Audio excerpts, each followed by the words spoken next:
After last week's image, my friend and I came around to the western side of campus. Well, okay, so this is probably more like the middle western side. It's west of where we stood to get last week's photo. And you can see the library in the background just off to the center, or off from the center of the frame.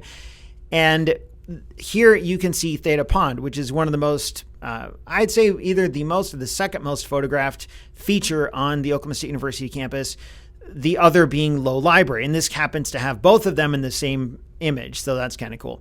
Anyway, after we got the photo from last week, we came around to the pond, and I knew I wanted to get a long exposure of the pond. I didn't know what type of long exposure I wanted, but I knew that I was thinking of a photo involving the fountains and hopefully the lights too. And I tried one on the very west side of the pond looking east, and it didn't work out that great. You could see the fountains, but it didn't have that sense of grandeur that I was hoping it would have.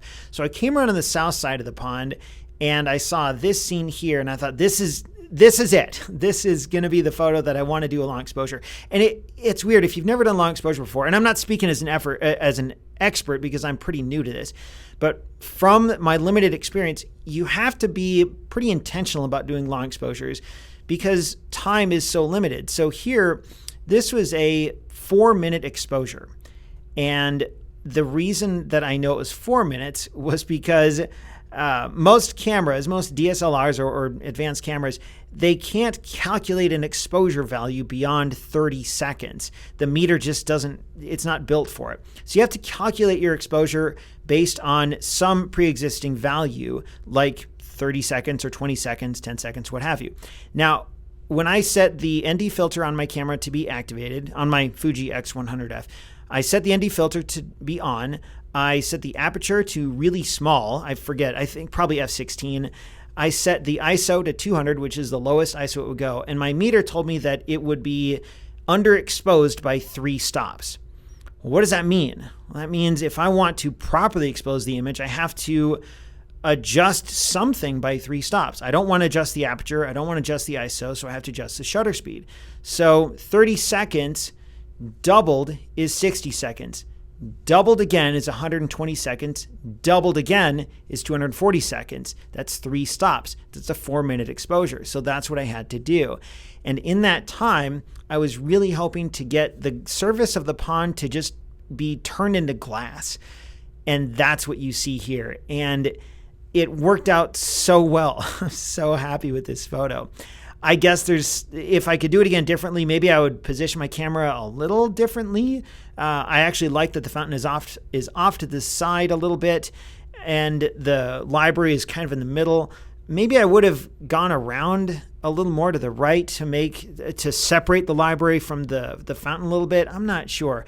But one thing about these exposures, these long exposures, is if you take a 4-minute exposure, at least on my camera, maybe on other cameras too, I'm not sure, you have to hold the shutter button down for 4 minutes. The Fuji takes a manual cable release, which is it's literally a cable that you screw into the shutter release button, and you press it down and you walk away, and there's a little timer that shows up on the camera, and you come back whenever you want to, in this case after 4 minutes had passed. But then my Fuji, and I think other cameras, also have to process the photo.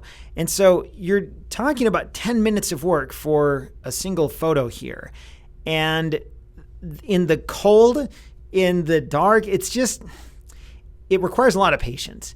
And this isn't even, this is just one example. There's a lot of long exposures. If you go on Flickr and look for long exposures, I'm sure you'll see like thousands, millions of photos.